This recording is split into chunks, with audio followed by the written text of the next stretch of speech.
se on semmoinen homma, että mulla on ihan sama mitä ihmiset syököön vaikka pikkukiviä nämä valittajat, niin tämä homma.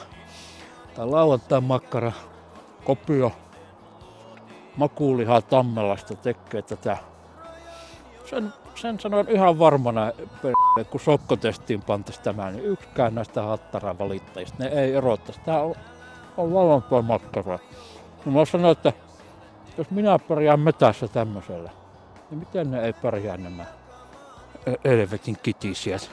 Ihan sama mulla mitä jengi syökää vaikka pikkukiviä, mutta tämä identiteetti kitinä, niin en minä kysele mitä siihen on pantu. Se on vekkaaninen makkara ja kerran sanon vielä, sokkotestiin kun pannaan, niin yksikään näistä valittajista niin ei huomaisi eroa. Ei varmana huomaa.